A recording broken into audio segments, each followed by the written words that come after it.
सुखी मैं हूं, अपना सुख देखते, भगवान पड़ोसी का सुख नहीं देखते। इस संसार में अपने दुख से कोई दुखी नहीं है, दूसरे के सुख से ज्यादा दुखी है। फिर भी देखिए नैमिषारण्य 88,000 ऋषि एकत्रित होकर चिंता कर रहे कि आने वाला कलयुग कैसा होगा। उन्हें आने वाले समय में मनुष्य की भलाई के लिए कितना अच्छा किया कि क्या कोई ऐसा उपाय है जिससे मनुष्य की भलाई हो सके, मनुष्य के साथ सुख में रहे। ऋषि मुनियों को चिंता थी हमारे कल्याण की, परंतु हमें आज अपनी चिंता नहीं। उन ऋषियों को देखिए सब कुछ त्याग कर संसार की चिंता कर रहे, और हम लोग हैं हमें अपनी पड़ोसी की चिंता तो अपनी चिंता नहीं। क्यों? ऐसी गुमाया में फंसे पड़े। अब आगे क्या होगा? और उपमन्यु जी ने भगवान को बताया कि प्रभु आप जगत के पालनहार हैं। अब सूर्य जी महाराज ने क्या बताया? 88,000 ऋषियों को उपमन्यु जी ने भगवान को बताया कि आप जगत के पालनहार हैं, आपको चिंता है। क्या मनुष्य को भगवान की चिंता होती है? कभी नहीं। भगवान को मनुष्य की चिंता हो जाती है कि मेरा भक्त दुखी है, भगवान कष्ट में होंगे, क्या आप भगवान का कष्ट बांटोगे? जब अपना कष्ट नहीं कटता, अपने जीवन में इतने दुख है तो भगवान के जीवन में सोचिए कितने दुख होंगे। अब सूर्य महाराज इस संसार में सबसे ज्ञानी महात्मा है। जितने भी हमारे ऋषि मुनि हुए, जितना ज्ञान सूर्य महाराज के पास है वो ज्ञान किसी के पास नहीं। ऐसे है सूर्य महाराज। उन्होंने मनुष्य की मुक्ति के लिए क्या उपाय बताया? शिव पुराण का श्रवण बताया कि जो मनुष्य शिव पुराण का श्रवण करता है वो संसार में जो सुख पाता है, जो भागवत का वो करता है, श्रवण करता है, वो संसार में हमेशा सुख पाता है। जिस मनुष्य को इस संसार में कोई नहीं पूछता, उस मनुष्य को भगवान पूछते हैं। आपका पड़ोसी आपको सुख में पूछते, दुख में पूछे, दुख में भी नहीं पूछते। आजकल तो फ्लैट बनते जा रहे हैं, कोई किसी को नहीं पता। आप ऊपर वाले को नहीं जानते आपके ऊपर कौन रहता है, आप नीचे वाले को नहीं जानते कि आपके नीचे कौन रहता है। लोग रात को जाते हैं बाइकों में अपने घर, कुछ नहीं पता ऊपर कौन रहता है, नीचे कौन, अपने घर में बंद रहते हैं। एक चिड़िया जैसे पिंजरे में बंद हो जाती है, वैसे हम लोग बंद हो गए। हमारे पंडित जी जाते जैसे हवन करने कहीं चले गए, सूर्य पर विहार चले गए हवन करने के लिए। अब मान लीजिए एड्रेस नहीं मिल रहा, तो मान लीजिए पंडित जी ने किसी का गेट खटकाया कि माता जी ये एड्रेस बता दीजिए। पहला तो खोलते नहीं गेट डर के मारे कि पता नहीं कौन आ गया, हमें तो बुलाया नहीं, ये कौन आ गया। आ भी गया, माता जी वाला एड्रेस बता दीजिए। पंडित जी किसी और से पूछ लेना, हम तो यहाँ खुद नहीं आए, है लाखों साल से रहे होंगे वहां पर। हम मानते पंडित जी को नीचे ही जाना है, मानते पंडित जी गलती से ऊपर वाले फ्लोर पे पहुंच गए और पंडित जी को नीचे आना है। पंडित जी ने एड्रेस दिखाया कि ये माता जी का एड्रेस है। नहीं पंडित जी हमें नहीं पता, आप किसी और से पूछ लीजिए। ऐसे बहुत लोग मिलते हैं पंडित जी को। लोगों को ज्ञान नहीं, पिंजरे में कैद होकर बैठे, ना भगवान का नाम जप रहे हैं, ना खुद सुख में है, ना दूसरे को सुख में। परंतु फिर भी सूर्य महाराज ने कितना अच्छा सोचा मनुष्य के बारे में कि कोई मनुष्य को दुख ना, कोई भगवान हमेशा मनुष्य मनुष्य के सुख के लिए सोचता है। तो क्या बताया कि शिव महापुराण की कथा का श्रवण करें, कथा का श्रवण करें। उसके बाद क्या बताया, जो मनुष्य भागवतम का भी श्रवण करता है, जो भागवत रस का पान करता है, जो शिव महापुराण की कथा का रस पान करता है, उस मनुष्य के जीवन में सुख होती है। अब क्या बताया आगे, स्नान ध्यान कर कर कथा श्रवण करनी चाहिए। कि अगर आप स्नान ध्यान नहीं करते, वैसे तो हर मनुष्य को रोज स्नान करना चाहिए। अब देखिए जैसे बहुत बच्चे क्या होते हैं, नहाते नहीं है ठंड में, एक एक दो दो दिन, ठंड बहुत लग रही है नहीं नहाएंगे, इससे क्या होता है। अब दूसरों को ना पता चले तो क्या करते, तिलक लगा लेंगे माथे, तिलक लगा लेंगे माथे। हम भी सोचे कि चलो यार अच्छी बात है, मंदिर तो आया, नहाया ना हो मंदिर आ गया, तिलक लगा लेंगे, तिलक लगा लेंगे, भाई नहीं के 2 दिन से 3 दिन से।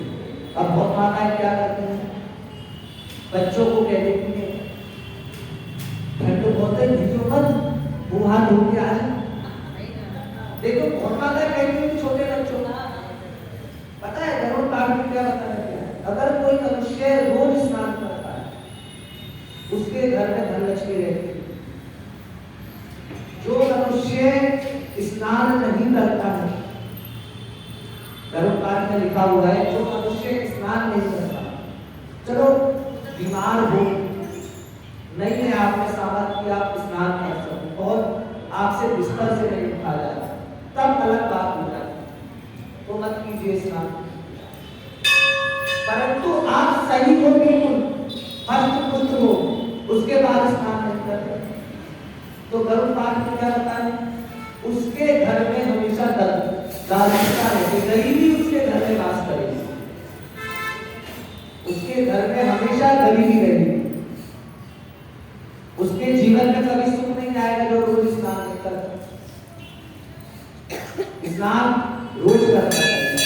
गर्म खाते के ये ठंड है तो ठंडे पानी से नहीं कर सकते कोई बात, गर्म पानी से, पर स्नान रोज करना चाहिए। बच्चों को भी स्नान रोज करना चाहिए, माता पिता को भी स्नान रोज करना चाहिए। अब आप लोग अपने धर्म के प्रति क्या करना चाहते हैं, सनातन धर्म के प्रति आप माताएं क्या करती हैं? कोई बता सकता है कि हम माताएं ये कार्य करते हैं अपने धर्म के? कोई कुछ कार्य नहीं करता धर्म के प्रति, पूजा पाठ करते हैं। बच्चों को आप सिखाते हो पूजा पाठ करते, बच्चे करते हैं पूजा पाठ। कितनी माताएं बच्चों से व्रत रखवाती, व्रत नहीं रखवाती। अब आप ये बताइए, ये बताइए, आप लोग सनातन धर्म को कहते हैं कि आगे बढ़ाओ, आप लोग कहते हैं सनातन धर्म को आगे बढ़ाइए। कितनी माताएं अपने बच्चों से व्रत रखवाती, बहुत कम। मुसलमान धर्म सबने देखा है, उसमें 10 साल का बच्चा, 10 साल का बच्चा रोज नमाज पढ़ने जाता है, छोटे 10 साल के बच्चे रोजे रखते हैं। जहाँ माताओं को बोलो व्रत रखवाने के लिए, अरे व्रत मत रख बेटा, कमजोर हो जाएगा। जब वहाँ पे 10 साल का बच्चा रोजे रख रहा है, तो आपका बच्चा 10 साल का नहीं। हमारे में तो चलो खाना पीना आप खा लीजिए, भोजन कर लीजिए, सबसे शुद्ध व्रत बताए गए हैं हिंदुओं में। मुसलमानों का कोई धर्म नहीं होता, उनके कोई रोजे भी नहीं होते। व्रत में आप लोग मांस वगैरह नहीं खाते हो, प्याज लहसुन तक नहीं खाते हो। वो लोग क्या करते हैं, पूरे दिन रोजा रहेंगे, रात को मीट मच्छी खा रहे हैं, भरपेट खा लेते हैं, भरपेट। सुबह 4 बजे से पहले भरपेट खा लेते हैं।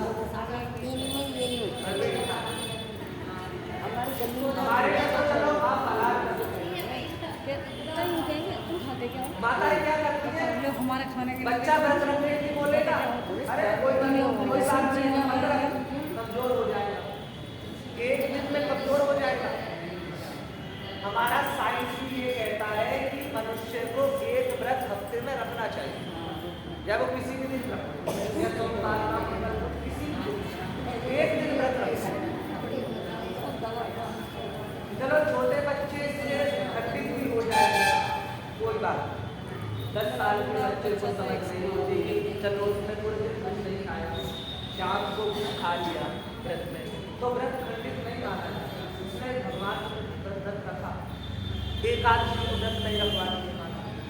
चलो एकादशी का व्रत, शिवरात्रि के व्रत नहीं रखवानी, अन्नकूट के व्रत नहीं रखवानी।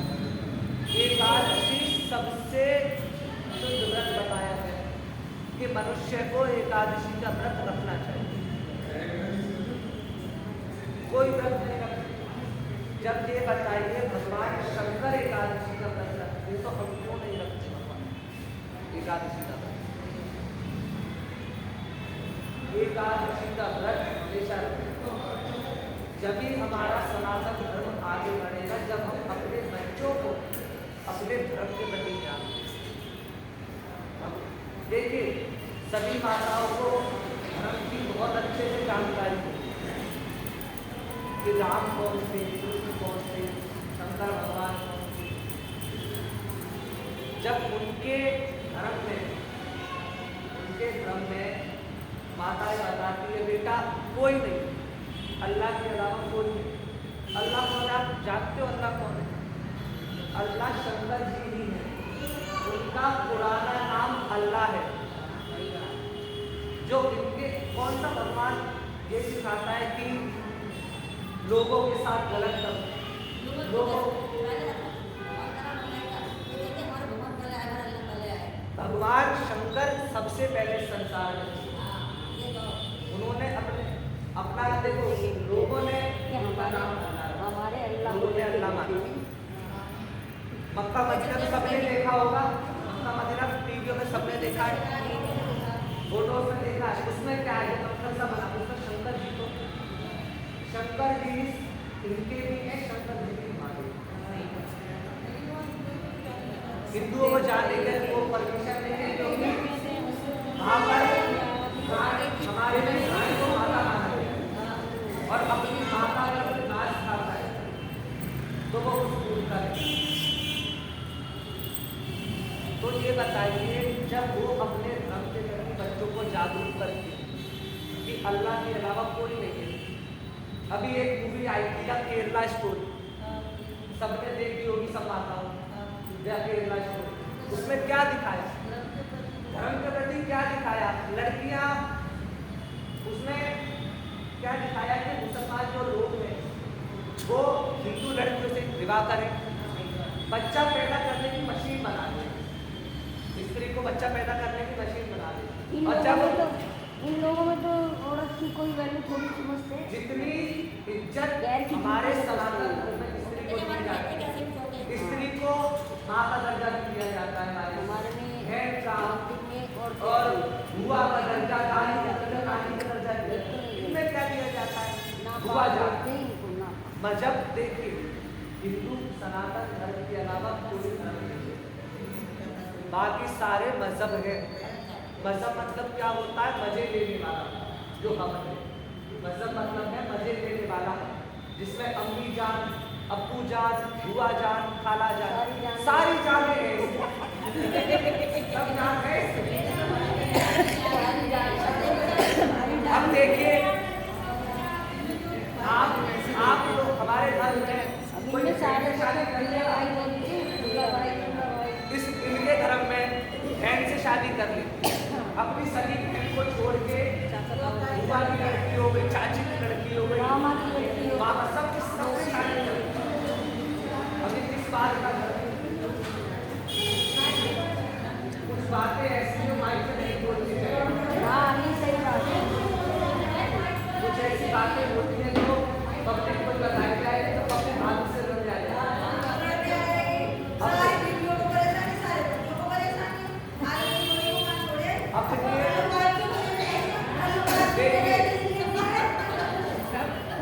देखिए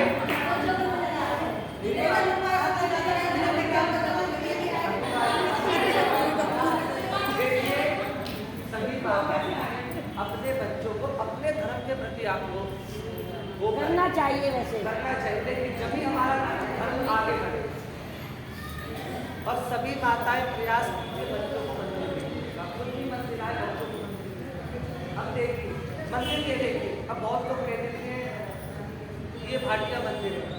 देखिए भाटिया जी ने ये मंदिर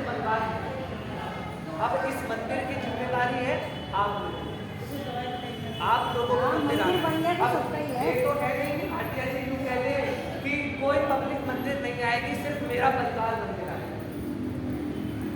मंदिर मेरा परिवार आएगा और कोई पब्लिक नहीं आएगी। उनका काम था मंदिर बनवाना, उन्होंने मंदिर बनवा दिया। अब आप लोगों का काम है मंदिर आने का। अब वो ये तो कहते हैं घर पर जाएंगे, सबको ये बोलेंगे कि चलिए मंदिर। अब सुनिए आगे, घर के पास कोई भी मंदिर, ये नहीं ये द्वार का मंदिर है, घर के पास जो है मंदिर, शंकर जी की पूजा करना प्रारंभ करें। शंकर जी की पूजा सबसे शुद्ध पूजा बताई। अब आप लोग देखिए, राम मंदिर का मैं नहीं कुछ बोलना चाहूँगा। राम मंदिर में मैंने आपको पहले भी बताया था, मैं आज फिर बता रहा हूँ। राम मंदिर के शिवलिंग में जल नहीं चढ़ा। राम मंदिर के शिवलिंग में कभी भी जल नहीं चढ़ता है, क्योंकि उन पे चांदी चढ़ी हुई है। मैंने पंडित जी को भी बहुत बार बोला इस चीज के लिए, पंडित जी थोड़ा सा आप ऊपर से कटवा दीजिए, तो पंडित जी ने साफ मना कर दिया कि बेटा चांदी नहीं कट सकती, चांदी कटेगी थोड़ी सी तो सारी चांदी खराब हो जाएगी। देखिए लोगों को चिंता नहीं है, वहां पे पंडित जी को चिंता नहीं है मनुष्य की, उन्हें बस क्या पब्लिक को जोड़ना। पब्लिक जाती है, अच्छी बात है, मंदिर जाना चाहिए, मंदिर ये हो या वो, भगवान सब जगह है। पर जब तक आप लोग शिवलिंग पे जल ना चढ़ाए तो आपके जल चढ़ाने का कोई फायदा नहीं। जब तक आप बालिके शंकर जी पे जल चढ़ा रहे, लोटे लोटे उड़े रहे हैं चांदी के, आपके मन को सुख मिलेगा। जब तक शंकर जी पे आपकी पूजा करते ना हो, जब तक आपके सुख आपके मन को सुख ना हो, सारी मूर्तियां ऐसे शायद वैद सच्ची देवी तो क्या फायदा? पिंडी है घर के पास जो भी मंदिर हो, पिंडी है नहीं, पहले सारे देव। अब देखिए बहुत लोग कहते हैं कि द्वारका मंदिर में हमारा कि द्वारिका मंदिर में हमारा पैर नहीं पड़ता। लोग क्या सोचेंगे मंदिर जाएंगे, मंदिर जाओगे तो आपको एक अच्छा सुख प्राप्त होगा।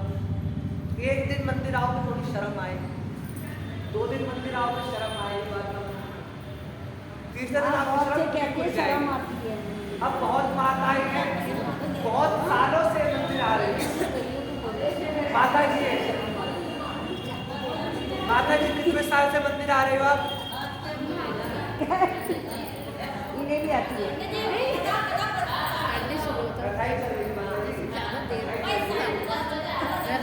भाई फालतू बातें नहीं। अब माता जी कितने साल से मंदिर आ रहे हो आप? मैं जब तुम्हारी वो क्या नाम ये सदानंद पंडित थे, अब तो 35-40 साल हो गए माता जी। अब ये सोच के मेरा जन्म भी ना हुआ तब से माता जी मंदिर आ रहे हैं। तुम दोनों यही मेरे सामने जब लोग ये समझे उनसे पहले मंदिर आ रहे हैं, लेकिन मंदिर आना चाहिए। कोई और मंदिर नहीं जा सकता। द्वारिका मंदिर के पट सबके लिए, सभी मंदिरों के पट सबके लिए। ऐसी बात नहीं देखिए, अब बहुत माता बुरा मान जाए कि हम राम मंदिर जाते हैं, मंदिर का विरोध हो रहा है। मंदिर का किसी का विरोध नहीं, मैं वहाँ के शिवलिंग का विरोध करता हूँ, क्योंकि उस पर चाहिए शिवलिंग मेरे लिए वो बिल्कुल जैसा मेरा ये शिवलिंग है वैसा वो तो एक समान है।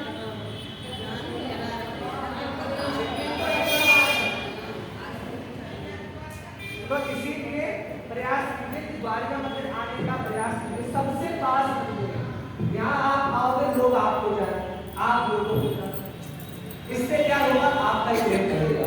वो शंकर भगवान की जय। अब अंतिम कथा, मुनियों द्वारा व्यास जी को उपदेश।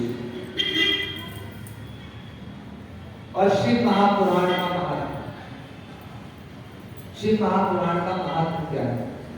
सूत जी बोले, हे मुनिजन, ब्रह्मा जी के वचन सुनते ही प्रणाम करके सनत कुमार के निकट पहुंचने के लिए सुमेरु पर्वत पे गए। सनत कुमार जी ब्रह्मा जी के 4 पुत्र हैं।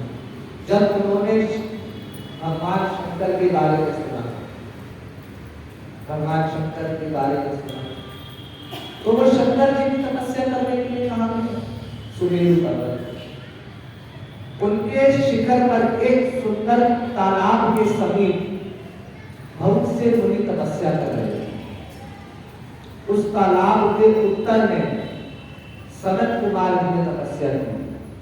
इस प्रकार उनका दर्शन कर जब सनत कुमार जी वहां पे तपस्या कर रहे थे और बाकी मुनियों को पता चला कि सनत कुमार जी दर्शन करने आए, तो क्या हुआ? सब ऋषि जितने भी वहां मुनि तपस्या कर रहे थे, सब उठकर सनत कुमार जी के दर्शन कर रहे थे, उन्हें प्रणाम किया और उनके समीप बैठ गए। अपने नेत्र खोलकर सनत कुमार जी ने ऋषियों को देखा कि ऋषिगण उनके दर्शन करने आए और कहा, हे ऋषिगण, आप लोग यहाँ कैसे आए? सनत कुमार जी ने पूछा कि बताइए, आप लोग यहाँ पर कैसे आना हुआ? इतना सुनकर मुनिगणों ने अपना सारा विज्ञान के सुनाया कि प्रभु, अब आप हमें शिव महापुराण का, श्री शिव महापुराण का सारा विज्ञान सुनाए कि शिव महापुराण मनुष्य के जीवन में क्यों जरूरी है, उसका पाठ क्यों जरूरी है, उसकी कथा क्यों जरूरी है। उसी समय वहां पर नंदी जी भी आ गए और सनत कुमार जी शिव महापुराण का महत्व बता रहे हैं। तो नंदी जी ने सोचा, हम तो पीछे रहते, भगवान शंकर के पास तो हम हमेशा रहते ही, भगवान शंकर की कथाओं को सुनने का मौका मिले तो इससे अच्छा क्या हो। तो नंदी जी समस्त गणों के साथ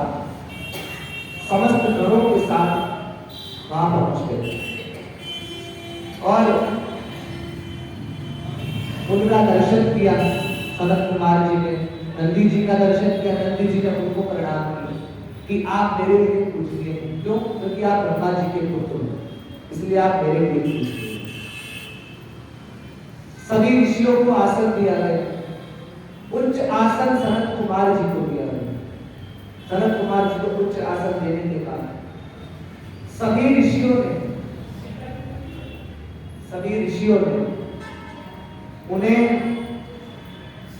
प्रणाम किया कि प्रभु आपको प्रणाम, दंडवत प्रणाम किया, हाथ जोड़कर प्रार्थना करने लगे, हे नंदीश्वर, इन नैमिषारण्य निवासियों ने 10,000 सालों, 10,000 वर्षों तक एक बड़ा यज्ञ किया।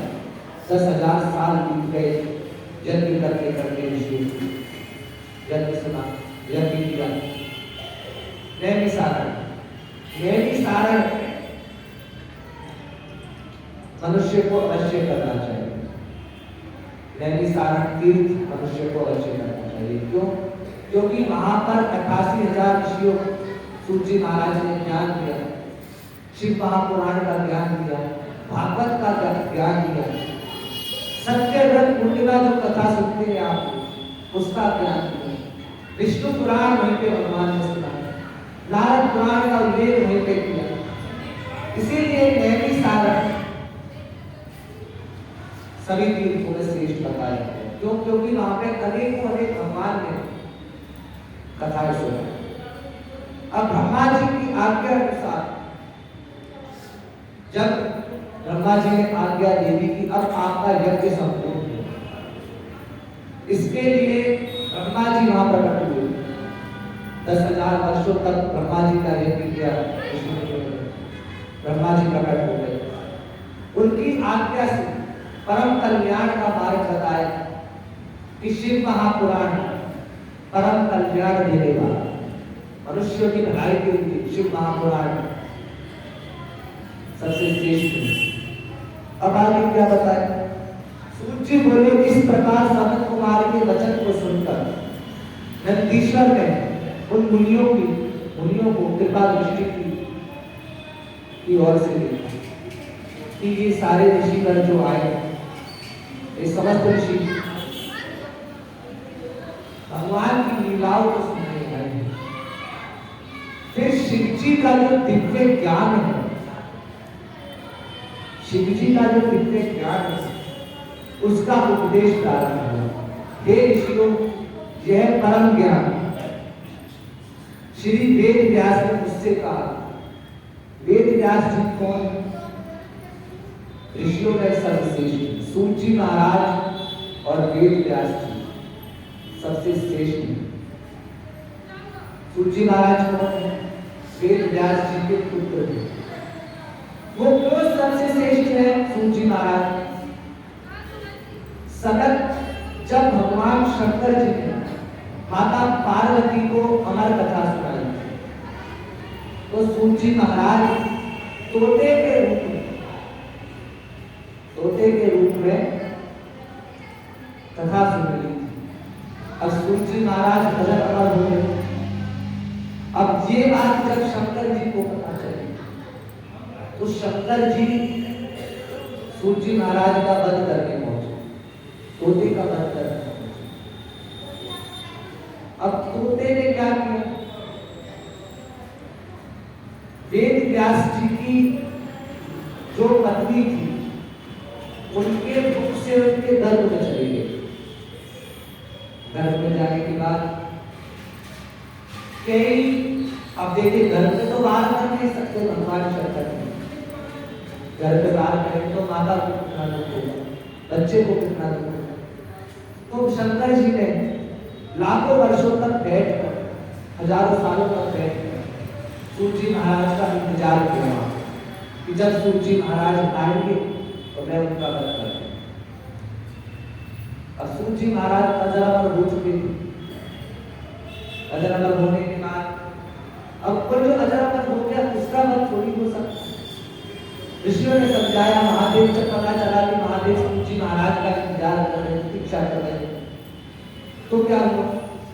ऋषियों ने समझाया कि प्रभु देखिए कोई फायदा नहीं इंतजार करने, फायदा तो नहीं इंतजार करने, क्योंकि सूत जी महाराज अजरामर हो चुके। सूत जी महाराज अजरामर हो चुके हैं, वो मृत्यु प्राप्त नहीं कर सकते। आप अपना समय व्यर्थ कर रहे हैं। तब भगवान ने कहा कि हाँ, ये बात तो सच है। जब भागवत होती है, तो आपने देखा होगा कि तोता रखा जाता है भागवत के अंदर। जब व्यास गद्दी लगती है, पांच दोनों तरफ बांधे जाते हैं व्यास गद्दी, और उनमें एक तोते को बिठाया जाता है। तोता कौन हो गया? सूत जी महाराज का प्रतीक हो गया। तोते ने कथा सुनी थी, कथा जो भागवत की सुनी थी, कथा में कौन सी कथा सुनाई थी? माता अजरामर कथा सुनाई, कौन सी सुनाई थी? भागवत सुनाई थी। भगवान कृष्ण की लीलाओं का भगवान ने माता से उल्लेख किया था। तो भागवत जो मनुष्य सुनता है उसके संसार में समस्त पाप नष्ट हो जाता है, ऐसी कथा। इसीलिए तोते को वहां रखा जाता है। तो जो जजमान करते हैं वो तो परीक्षित जी को, परीक्षित जी को सुनाई थी सूत जी महाराज ने। तोता कौन हो गया? सूत जी महाराज का प्रतीक हो गया। अगर आगे आप कहीं भी कथा सुनते हो, बहुत माताओं का ये प्रश्न होता है कि तोता क्यों रखा जाता है।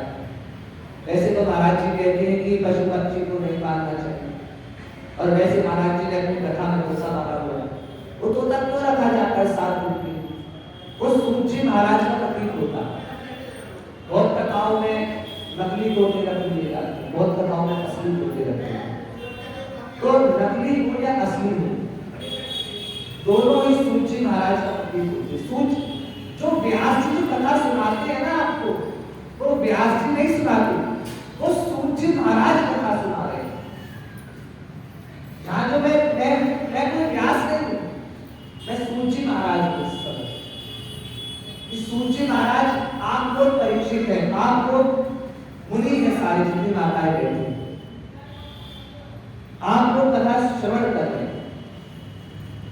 आप लोग राजा परीक्षित है, राजा परीक्षित को ही श्री महापुराण सुनाई गई थी, उसके बाद ऋषि मुनियों को सुनाई गई। भागवतम जो 10 भाग हुआ वो राजा परीक्षित ने किया।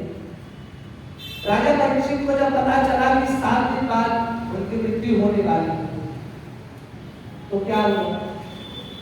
कश्यप ऋषि नाग के काटने से राजा परीक्षित की मृत्यु होने लगी। राजा परीक्षित को पता चला कि उनकी मृत्यु निश्चित है, तो भगवान सूत जी महाराज उनको कथा सुनाने पहुंचे। तो उससे पहले कश्यप ऋषि, जिस दिन 7वां दिन है, कश्यप ऋषि को पता चला कि राजा परीक्षित को आज शाम काटने वाला है, उनकी मृत्यु होने वाली है कुछ समय बाद। तो क्या किया कश्यप महाराज ने? कश्यप महाराज चल दिए, कश्यप ऋषि चल दिए उनको बचाने के लिए। सामने से काल को, नाग के रूप में काल चल दिया उनको डसने के लिए। जब काल चल दिया उनको डसने के लिए, तो उसने राजा को जब जा रहा था राजा को डसने के लिए, तो रास्ते में क्या देखा? कश्यप ऋषि आ रहे थे। तो काल ने एक मुनि का रूप धारण किया। मुनि का रूप धारण करने के बाद कश्यप ऋषि के सामने आए और पूछा कि प्रभु आप इतनी जल्दी में कहाँ जा रहे हैं? उन्होंने कहा आज राजा परीक्षित को सांप डसने वाला है, सांप डसने वाला है और उसकी मृत्यु हो जाएगी, परंतु मैं अपनी जड़ी बूटियों से राजा परीक्षित को पुनः जीवित करूंगा। तो उस नाग ने पूछा मुनि आप जीवित कर देंगे, इससे आपको क्या मिलेगा? तो कश्यप ऋषि ने क्या कहा? मुझे धन मिलेगा, अधिक धन मिलेगा मुझे, जितनी मुझे उम्मीद है राजा परीक्षित से जितनी मुझे उम्मीद है उससे ज्यादा मुझे धन मिलेगा और मेरा नाम होगा मेरा। तो भगवान ने उसने क्या किया? नाग ने उसने कहा मैं मुझे आपकी बात पर विश्वास है। उन्होंने कहा क्यों? उस नाग मुनि ने कहा कि मैं जो डसने जा रहा हूं वो नाग मैं ही हूं और मेरा डसा हुआ आज तक जिसको भी मैंने डसा है वो मृत्यु को प्राप्त हुआ। मैं आपकी बात पर विश्वास करता हूं। तो सामने पेड़ था, उस पेड़ में कश्यप ऋषि ने कहा कि आप नाग हैं, आप कान हैं, तो आप एक काम कीजिए, इस पेड़ को धसकर दिखाइए।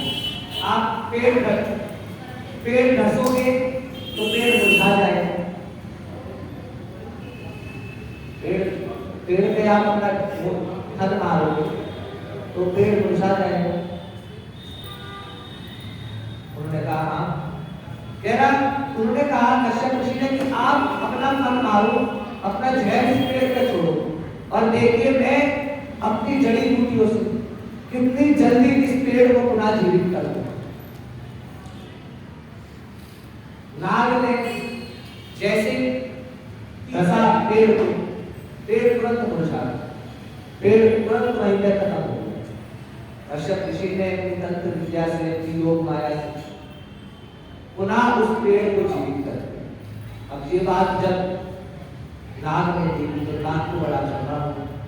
उसने ये सोचा कि राजा परीक्षित की आज मृत्यु है, कलयुग का अंतिम दिन, द्वापर का अंतिम दिन, कल से कलयुग प्रारंभ होने जा रहा है और अगर राजा परीक्षित को जीवित रहेंगे तो कलयुग में इतना सामर्थ्य नहीं है कि वो आ जाए संसार में, उसका युग चल जाए।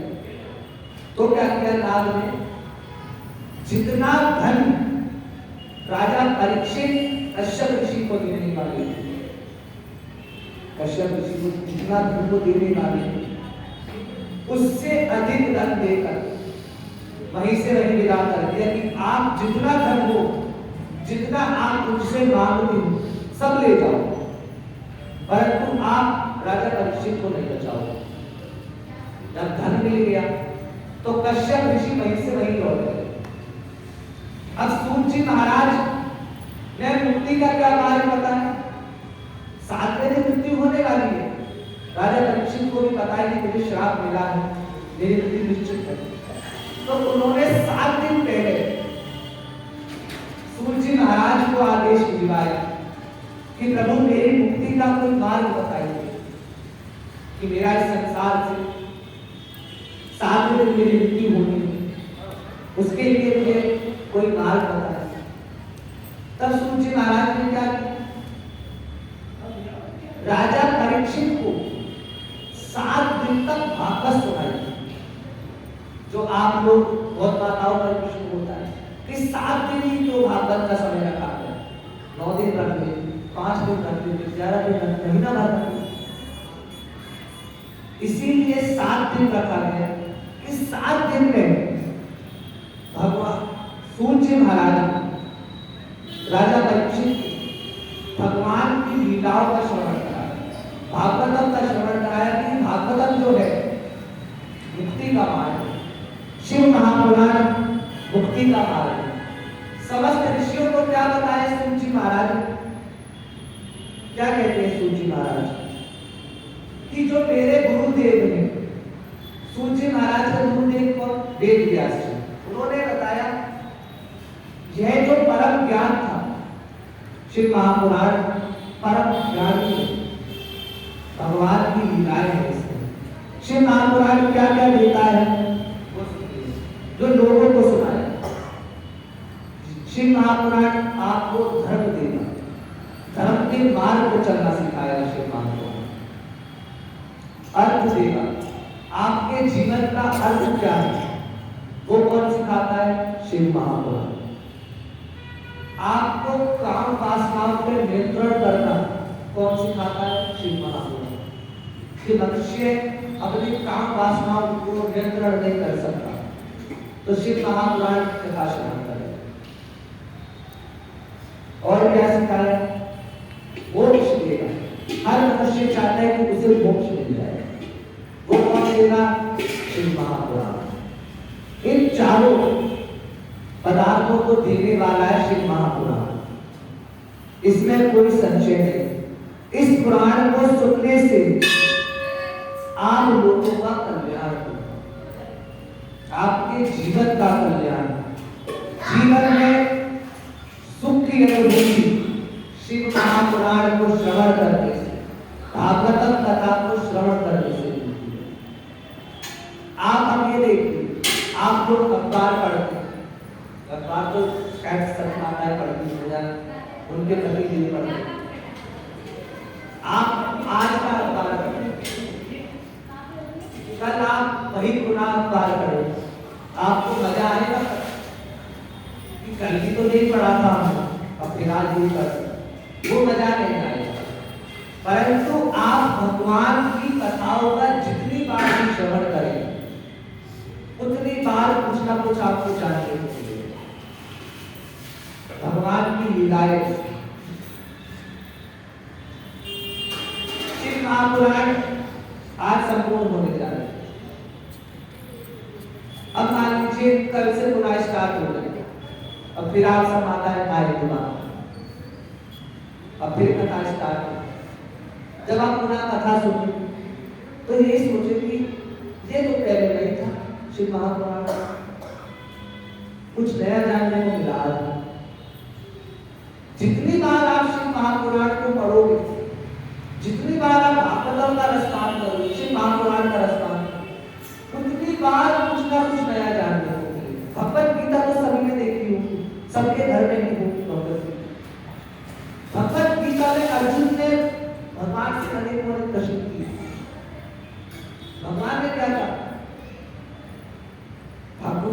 गीता में इतने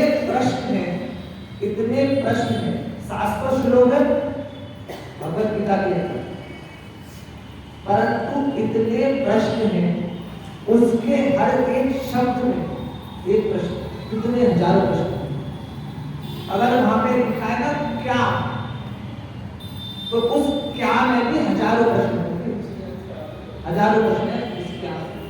और आप मान लीजिए आज आपने भगवत गीता का एक पेज पढ़ा, कल आप दूसरा पेज पढ़ो, अगर पुनः आप प्रथम पेज को पढ़ते हो तो उसमें आप इतना कुछ जानोगे कि ये भी था, ये कहाँ छूट गया।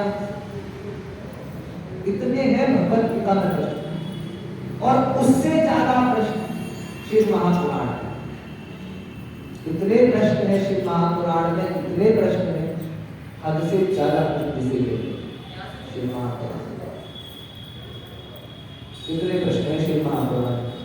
भगवान की लीलाओं का कोई अंत नहीं, भगवान शंकर की लीलाओं का कोई अंत नहीं। जितनी आप लीलाएं भगवान की सुनो उतनी कम है, उतनी बार आपका भगवान के प्रति दिल करेगा कि एक बार और लीला सुनाई जाए भगवान। जैसे आप लोग पूर्णमासी की कथा सुनते हैं, महीने में एक बार आती है पूर्णमासी, सभी माताएं आती हैं कथा सुनने, हर बार आपको कुछ ना कुछ जानने को मिलता है कथा में।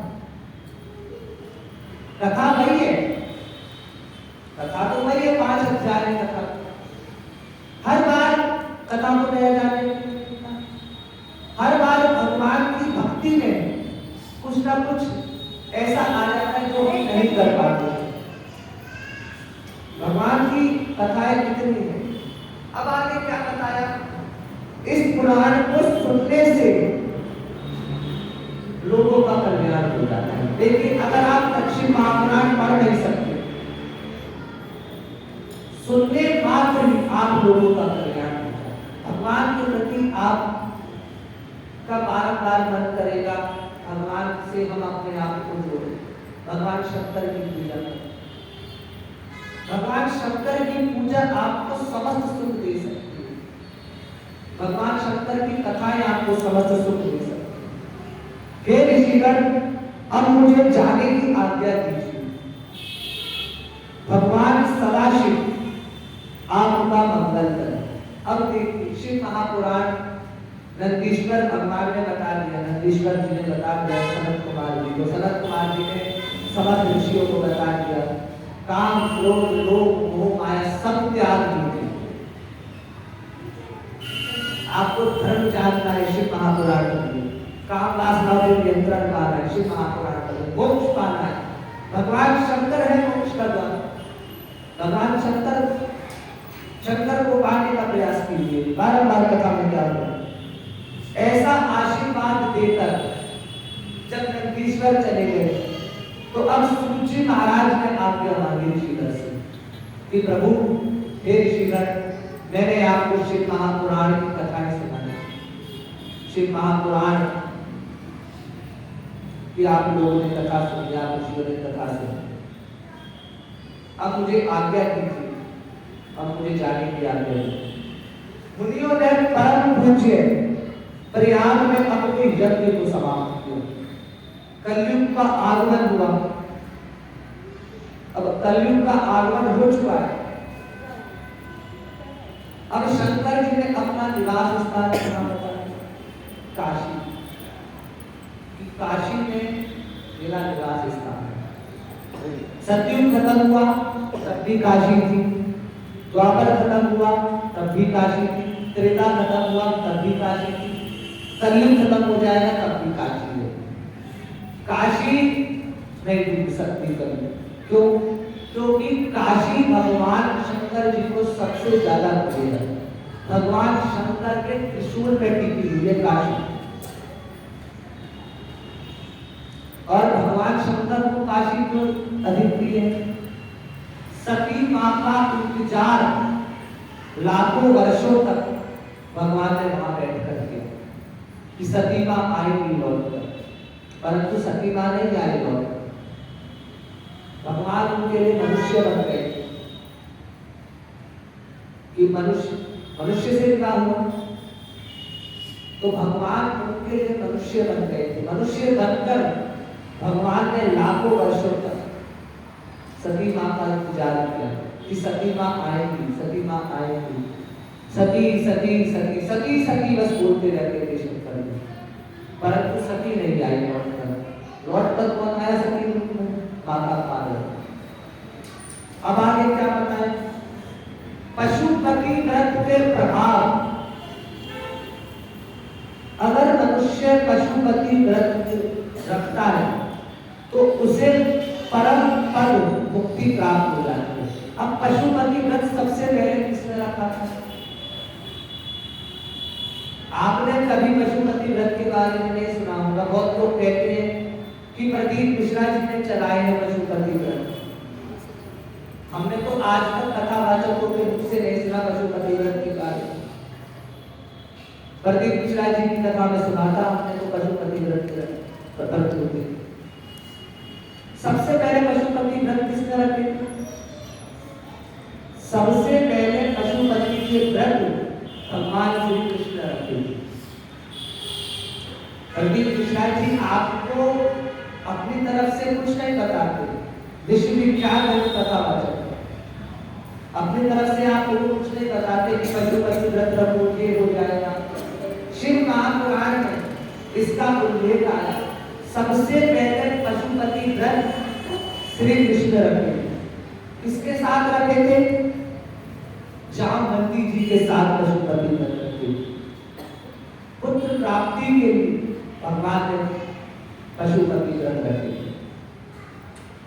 तो उनको कौन पुत्र प्राप्त हुआ? सांप। भगवान के कितने लाखों पुत्र थे, हर रानी से उन्हें 10 पुत्र प्राप्त हुए। सब रानियों को आदेश दिए कि आप सब पशुपति व्रत रखिए। पशुपति व्रत का कितना प्रभाव है। और उसके बाद पशुपति व्रत किसने रखी? माता पार्वती। बहुत कन्याएं अच्छे पति पाने के लिए व्रत रखती है पशुपति। माता पार्वती ने शंकर जी को पाने के लिए पशुपति व्रत रखे। अगर कोई लड़की है जिसका विवाह नहीं हुआ तो वो क्या करे? पशुपति के व्रत रखना प्रारंभ करें। पशुपति के अगर आप व्रत रखते हो तो आपको समस्त सुख मिल जाता है, इस संसार से मुक्ति मिल जाती है। अब आगे क्या बताया? जो शिव पुराण को आदर सहित पढ़ता है, शिव महापुराण सबसे बड़ा पुराण है। सबसे बड़ा पुराण जो है शिव महापुराण, इसके लिए 40 दिन भी कम है। कथा तो सारी दुनिया इसमें, कथा एक में छोड़ी गई इसमें, परंतु 40 दिन भी कम है शिव महापुराण के लिए। तो शिव महापुराण के लिए 4 महीने या 6 महीने, साल भर भी कम पड़ जाए अगर शिव महापुराण को पढ़ा जाए। अब आगे क्या बताया? जो मनुष्य आदर सहित शिव महापुराण को सुनता है या पढ़ता है उसके समस्त पाप नष्ट हो जाते हैं। अब देखिए, आपने नहीं पढ़ा तो नहीं, आपके सुनने मात्र से शिव महापुराण सुनने मात्र से आपके जीवन में आपसे कोई पाप हुआ वो नष्ट हो गए। अभक्त भक्त हो जाता है। जो कभी भगवान की पूजा नहीं करता वो शंकर जी का भक्त बन जाता है। उस भक्त की स्मृतियां बढ़ती है। जो शिव महापुराण को सुनता है उसका इस संसार में गुणगान होता है। उस मनुष्य की देवता लोग पूजा करते हैं। जो मनुष्य शिव जी की पूजा करता है, जो शिव महापुराण को सुनता है, फिर सुने हुए सद्भक्ति प्राप्त होती है शिव महापुराण सुनने से, भागवत सुनने से। उसके बाद क्या बताया? मुक्ति का केवल एक मार्ग है, मुक्ति का केवल इस संसार में एक मार्ग है। वो क्या है? शिव महापुराण। शिव महापुराण आपको मुक्ति दे सकता है। अगर आपका कोई पड़ोसी, आप मृत्यु पे वेंटिलेटर पे, आपको डॉक्टर बोले कि आप वेंटिलेटर पे, और 10 मिनट में आपकी मृत्यु होने वाली है, आप अपने पड़ोसी को ये बोलो कि मुझे मुक्ति दिलवा दो, वो मुक्ति दिलवा देगा कि वो बोले कि हाँ मैं तुम्हें मुक्ति दिला सकता हूँ? कोई पड़ोसी होगा जो आपको मुक्ति दिला दे? कोई पड़ोसी नहीं होगा। मुक्ति कौन दिलाएगा? भगवान। भगवान शंकर की कथाएं आपको मुक्ति दिला सकती है संसार से। आगे क्या बताया? आपको कोई भी फल चाहिए, आपको कोई फल की अभिलाषा हो, उसके लिए भी क्या जरूरी है? शिव महापुराण की कथा श्रवण करना जरूरी है। ऐसी है शिव महापुराण की कथा, इसमें कोई संदेह नहीं। राजा रंग को राजा बना देती है शिव महापुराण की कथा। शिव महापुराण की कथा राजा को रंग बना देती, रंग को राजा बना देती। जो मनुष्य शिव महापुराण की कथा नहीं सुनता, जो मनुष्य शिव महापुराण की कथा नहीं सुनता, उसके जीवन में कभी सुख नहीं आता। वो कितना भी कुछ करने का प्रयास कर, भगवान की भक्ति करने। शिव महापुराण आपको शिव जी से जोड़ती है। हर मनुष्य चाहता है उसे शिव जी मिल जाए। जो मनुष्य 7 प्रवृत्तियों द्वारा शिव महापुराण सुनता है, अर्थात अपनी इंद्रियों को नियंत्रण करके, अब श्री कृष्ण ने अच्छी बात कही है। 4 लाइन की कथा देखिए, बस 4 लाइन इसमें लिखा है शिव महापुराण में। जो मनुष्य अपनी इंद्रियों को नियंत्रण करके, जो मनुष्य अपनी 7 इंद्रियों को नियंत्रण करके शिव महापुराण की कथा सुनता है, उसको अपने जीवन में शिव दर्शन प्राप्त हो जाता है। रंग को राजा बना देती है शिव महापुराण। भक्ति की ओर ले जाने वाली है शिव महापुराण। जो मनुष्य भक्ति तत्पर होकर, अर्थात सब कुछ मोह माया को त्याग कर, आपके जितने जीवन में कलेश है, दुख है, उनको त्याग कर, जो मनुष्य, यहाँ लिखा हुआ है, जो मनुष्य भक्ति पूर्वक इसको सुनता है, वह अनेक भोगों को भोग कर अंत में मुक्ति धाम जाता है, भगवान शंकर के धाम जाता है।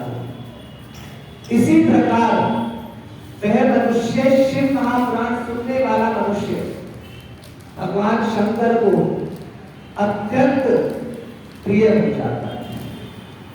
भक्ति मुक्तिदायक है शिव महापुराण की कथा,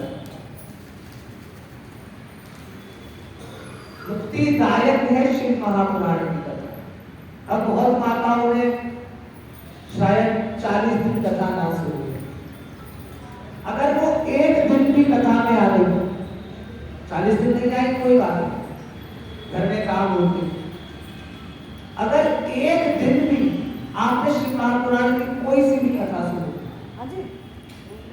तो आपके समस्त पाप नष्ट हो जाते हैं, आप पापों से मुक्ति हो जाती है। शिव महापुराण क्या बताती है?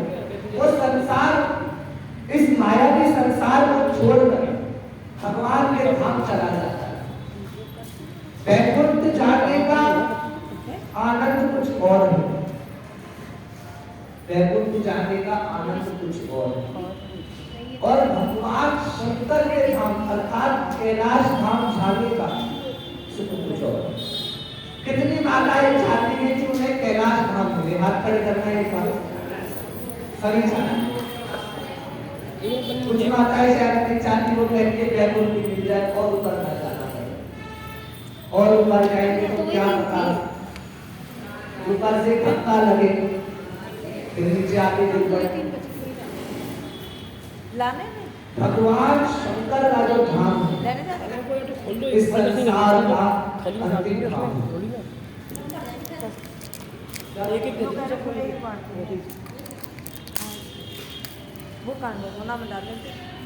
भगवान शंकर का धाम कैलाश इस संसार का अंतिम धाम है। उसके ऊपर कुछ भी नहीं है। उसके ऊपर अगर आप सोचते हो कुछ है, कुछ भी नहीं है। खुला आसमान भी नहीं है ऊपर, आसमान भी बैकुंठ तक है। बैकुंठ में आपको आसमान दिखाई दे जाएगा कि यहाँ पर आसमान है, परंतु कैलाश में आसमान भी नहीं है।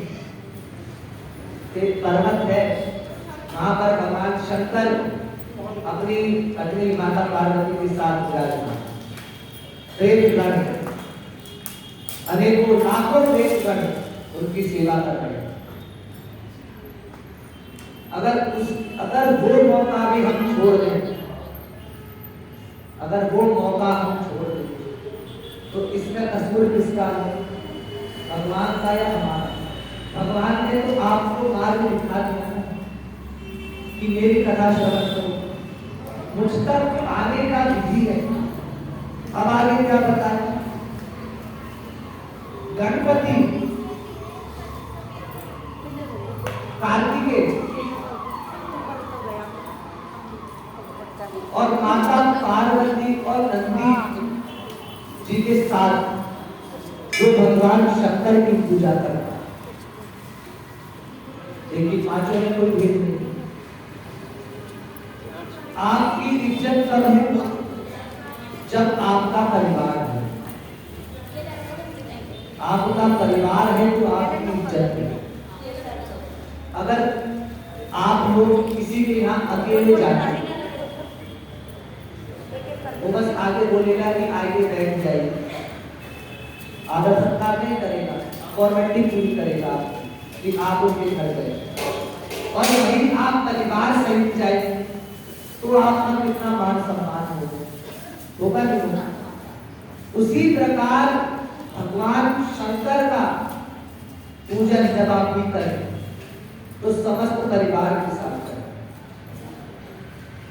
भगवान शंकर ही आपको मोक्ष दे सकते हैं। आपको अभी पहले भी कथा में बताया, शंकाओं को दूर करने के लिए जो आपकी सब शंकाएं होती हैं, आपका जो भोग होता है संसार में, उसको दूर करने के लिए भगवान शंकर की पूजा करें। भगवान शंकर आपका कल्याण करें। बोल शंकर भगवान की जय, श्री श्री महापुराणे की जय।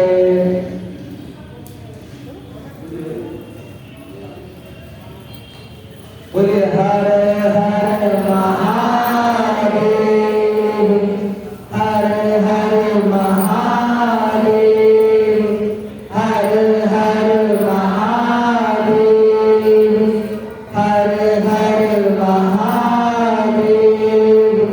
ओम नमः पार्वती पतये शिव हर हर महादेव। अब सुनिए, कथा तो हो गई।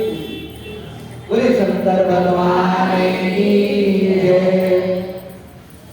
अब देखिए, शिव महापुराण जब भी आप शंकर जी की पूजा करें, द्वारिकाधीश महादेव की पूजा करें। अब बहुत माताएं कहती हैं कि द्वारिकाधीश महादेव कौन? हमने तो पहली बार नाम सुना है द्वारिकाधीश महादेव का। बहुत माताओं का प्रश्न होता है द्वारिकाधीश महादेव कौन? इस मंदिर का नाम क्या है?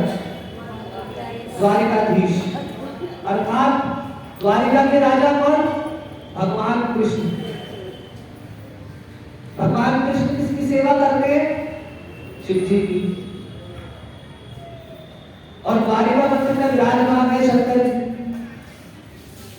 तो इसीलिए उनका नाम पड़ा है द्वारिकाधीश महादेव। बोल शंकर भगवान की जय। देखिए भगवान शंकर का जब भी आप नाम लें तो माता पार्वती के साथ लें। क्यों? कि जैसे पति का नाम पत्नी बिना अधूरा है। अब जैसे मान लीजिए आप पति बिना अधूरी और पति आपके बिना अधूरा है, तो उसी प्रकार भगवान शंकर का नाम माता पार्वती के बिना अधूरा है। आप काशी में जाइए, कभी वहां ये नहीं बोला जाता ओम नमः शिवाय हर हर महादेव। वहां क्या बोला जाता है? ओम नमः पार्वती पतये शिव हर हर महादेव। पार्वती जी का नाम पहले किया जाता है। क्यों? जब भी आप लोग जैसे किसी माता जी का नाम शकुंतला देवी है, शकुंतला देवी कोई है तो नहीं कैसे अब देखिए, अब उनके पति का नाम जैसे हो गया रामकृष्ण, रामकृष्ण शर्मा, तो कैसे लिया जाएगा? शकुंतला देवी रामकृष्ण शर्मा। कितना अच्छा नाम लग रहा है। अब इसलिए बोल रहे शकुंतला देवी शर्मा, इतना आनंद नहीं आया नाम में। जैसे ही पति का नाम जुड़ा साथ में शकुंतला देवी रामकृष्ण शर्मा, कितना आनंद आ गया। तो हमेशा जब भी आप माता और पिता की पूजा करें, अर्थात भगवान शंकर की पूजा करें, तो माता पार्वती के साथ करें और जयकारा भी लगाए। जैसे बहुत लोग माता जैसे मंदिर आती है तो बोलती है हर हर महादेव, हर हर महादेव बोलना चाहिए, पर पार्वती जी का नाम साथ लेना चाहिए। ओम नमः पार्वती पतये शिव हर हर महादेव शंभु। बोल शंकर भगवान की जय। अब देखिए बहुत माताएं शिव महापुराण की कथा आपने सुनी। समस्त माताओं का मैं हार्दिक दिल से अभिनंदन करता हूं कि आप लोग मेरी कथा में आए, 40 दिन आपने कथा सुनी, और भगवान शंकर का भी धन्यवाद करता हूं। सबसे पहले शंकर जी का धन्यवाद करता हूं, महादेव का धन्यवाद करता हूं, क्योंकि उन्होंने मुझे इस काबिल समझा कि मैं उनकी कथा को आपको सुना सकूं। आप भी भाग्यशाली हो, आप भाग्यशाली हो कि आप लोगों ने कथा सुनी। नहीं तो किस माता के पास टाइम है कि जो कथा सुनने आ जाए 40 दिन तक। 7 दिन की कथा में नहीं आ सकते आप लोग, 40 दिन आए लगातार। कुछ माताएं तो लगातार आएंगे 40 दिन, कुछ माताओं को गैप कर दिया बीच में कि कहीं जाना पड़ गया, कहीं जाना पड़ गया, घर में कुछ परेशानी था। अब सुनिए, एक प्रश्न था एक माता जी का कि महाराज जी आपने बताया था कि भगवान के 5 अभिषेक करते हैं, शंकर जी के 5 अभिषेक बताए थे। अगर आपके जीवन में कोई कष्ट है, कुछ है, तो 5 अभिषेक कीजिए। 2 अभिषेक में आपको अपने जीवन में सुख प्राप्त हो जाएगा। अब सुनिए, पंचामृत से जब आप स्नान कराए, देखिए पंचामृत चढ़ाना और पंचामृत से स्नान कराने में बहुत अंतर है। बहुत माताएं क्या करती हैं कि दूध, दही, शहद, घी, गंगा जल एक साथ मिला के ले आती और भगवान शंकर पे चढ़ा देती। वो हो गया आपने पंचामृत चढ़ाया भगवान को। अब स्नान कैसे कराएं? आप दूध अलग लाइए, दही अलग लाइए, शहद अलग लाइए, गंगा जल अलग लाइए, घी अलग लाइए।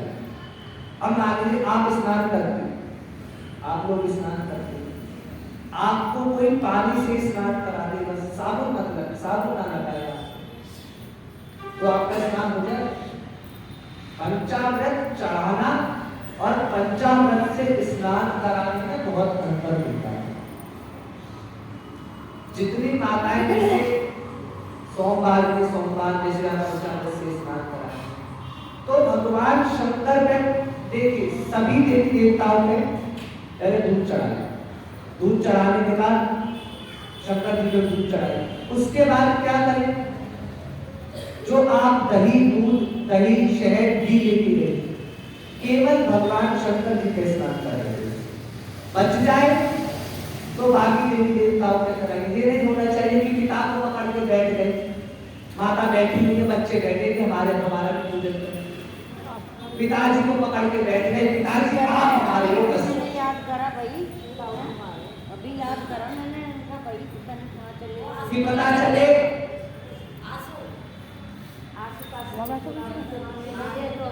ट्रेन लेट हो गई, बस से आ रही है पहुंची लेट, आगे एक ज्यादा लगते हैं।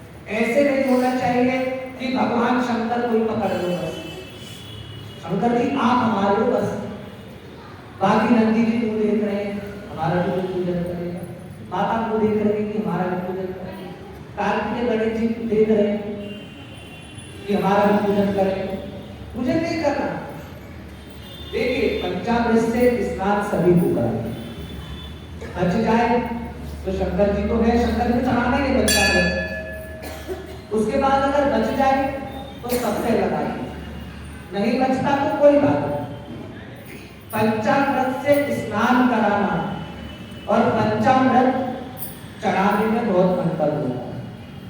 बहुत माताएं आती है पंचामृत चढ़ा दी, स्नान कैसे कराएं, पहले भगवान ने दूध चढ़ा दी, दूध से पूरे शिवलिंग पे हाथ फेरे, ये हो गया दूध से स्नान। उसके बाद क्या करें, अब बहुत माताएं क्या गलती करती है, पंचामृत बनता कैसे, दूध दही शहद घी और लास्ट में गंगाजल। बहुत माताएं क्या करती, दूध चढ़ाती है, उसके बाद घी चढ़ाती है, घी नहीं चढ़ा या शहद चढ़ा, सबसे पहले दूध से स्नान कराएं, उसके बाद दही से स्नान कराएं, उसके बाद शहद से स्नान कराएं, चौथा घी से स्नान कराएं, पांचवा गंगा जल से स्नान कराएं। बहुत माताएं क्या करती है, पंचामृत चढ़ा देती, लास्ट में जल नहीं चढ़ाती, इससे क्या होता है, आपका अभिषेक लगाए नहीं, आपको आपने पंचामृत चढ़ाया है वो लगाई नहीं, आप पूजा आपकी लगी नहीं भगवान को, क्यों, अब मान लीजिए आप लोग हैं, आप पे कोई दही चढ़ा दे, दूध चढ़ा दे, घी चढ़ा दे, शहद चढ़ा दे और आपको बिठा दे और स्नान ना कराए, तो कैसा लगेगा, बैठ जाओगे थोड़ी देर, नहीं बैठोगे ना, आप मन करेगा कि हमें जल्दी जल्दी स्नान कराया जाए।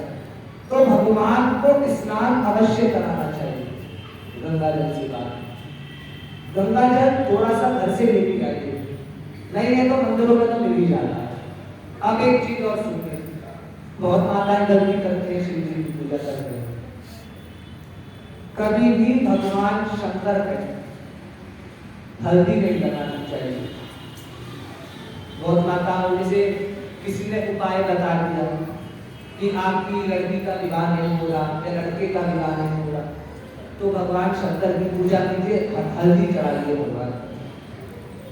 भगवान शंकर पे कभी भी हल्दी नहीं चढ़ानी चाहिए, क्योंकि भगवान जो शंकर का जो शिवलिंग है वो पुरुष है और हल्दी किसका प्रतीक है, स्त्री का, तो भगवान शंकर जी पे कभी भी हल्दी नहीं चढ़ानी चाहिए। जैसे शिवरात्रि आती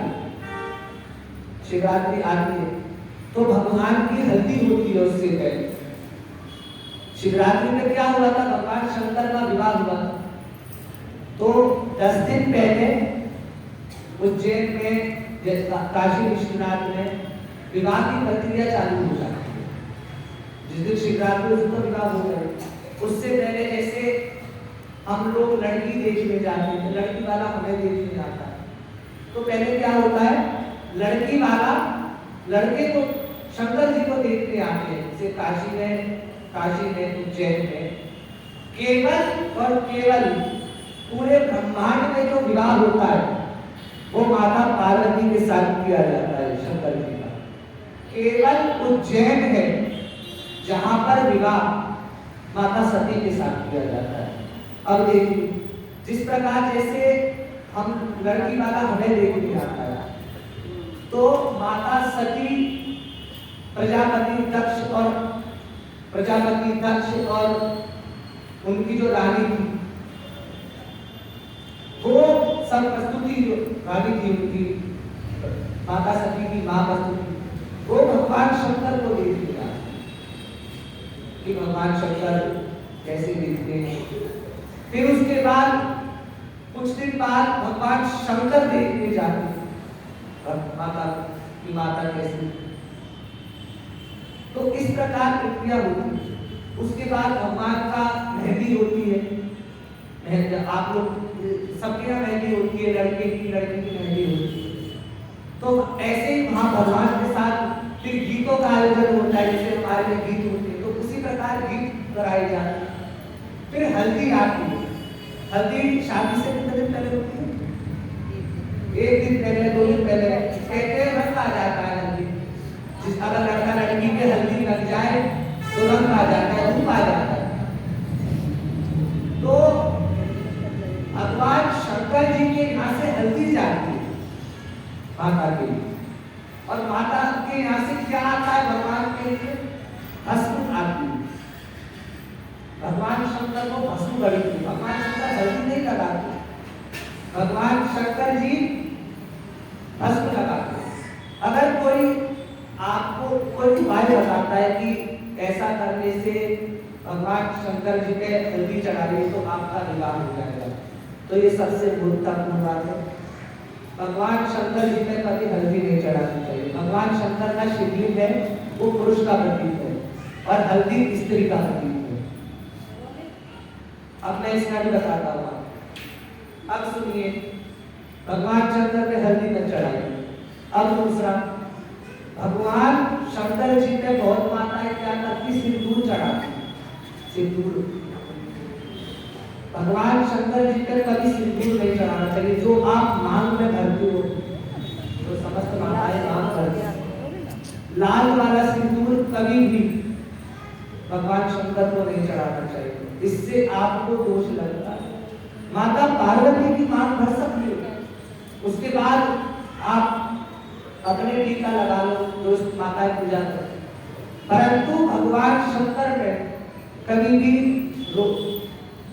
सिंदूर नहीं चढ़ाना चाहिए। चंदन का टीका लगा सकते हो, लाल वाला चंदन का जो टीका आता है लाल वाला, आप सबने देखा होगा बाजार में टीका आता है, उसका लेपन कर सकते हो। उसके लेपन का क्या विधान बताया है? अगर कोई मंगली है, किसी का मंगल दोष है, वो भगवान शंकर जी को लाल चंदन का लेपन करना प्रारंभ कर दे, तो उससे क्या होता है? उसका मंगल प्रभाव कम पड़ता है। अभी तो ध्यान होगा माता जी। हाँ बस वो नेक्स्ट हो जाता है। माता जी को बड़ी चिंता रहती है जाने की। माता जी आप कितने बजे आएंगे? 12 बजे आएंगे।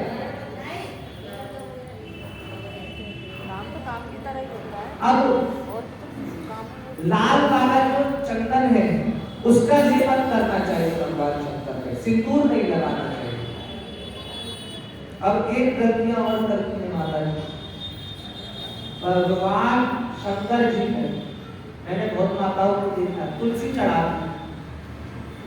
भगवान शंकर जी पे कभी भी तुलसी नहीं चढ़ानी चाहिए। भगवान शंकर के भोग में भी तुलसी नहीं डालनी चाहिए। अगर आप भगवान शंकर को कोई भोग लगाते तुलसी नहीं डालनी चाहिए। क्यों? तुलसी किसका प्रतीक है? भगवान नारायण को प्रिय है तुलसी। भगवान नारायण की पूजा में तुलसी पूजा होता है, तुलसी तब चढ़ानी चाहिए, परंतु भगवान शंकर पे कभी भी तुलसी नहीं चढ़ानी चाहिए। तुलसी कब चढ़ानी चाहिए भगवान शंकर जी को? जिस दिन वैकुंठ चतुर्दशी हो। साल में एक बार पड़ती है वैकुंठ चतुर्दशी। उस दिन भगवान नारायण पाताल लोक से वैकुंठ आते हैं। पाताल लोक में 4 महीने तक रहते हैं। जब आप कहते हैं देव सो गए, देव सो गए, भगवान 4 महीने के लिए निद्रा में चले जाते हैं। निद्रा में जाने के बाद जब 4 महीने के बाद देवलोक में भगवान नारायण आते हैं, तो उसके 2 दिन बाद पड़ती है वैकुंठ चतुर्दशी। उस दिन शंकर जी सारा कार्यभार, अब भगवान विष्णु जी सो रहे थे 4 महीने, तो इस संसार का कार्यभार किसने संभाला? शंकर जी। शंकर जी नारायण को कार्यभार वापस सौंपने जाते हैं कि अब मेरा कार्यभार पूर्ण, अब प्रभु आपकी बारी। तब क्या होता है? तब नारायण अपनी माला उतार कर तुलसी भगवान शंकर जी को कहलाते हैं, और भगवान शंकर अपनी बेल पत्र की माला उतार नारायण को कहलाते हैं। तो मनुष्य कभी भी तुलसी ना चढ़ाए शंकर जी को। तुलसी कब चढ़ानी चाहिए? साल में एक बार वैकुंठ चतुर्दशी को।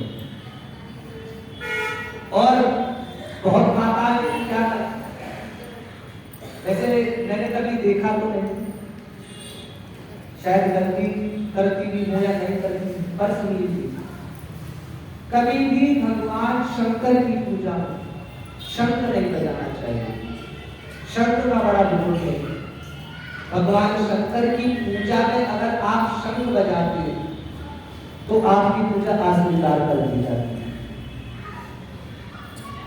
लोटे से स्नान कराइए, अच्छी बात है। अगर आप शंख से भगवान को स्नान कराते हैं तो आपकी पूजा नहीं लगती। शंख से स्नान किसको कराना चाहिए?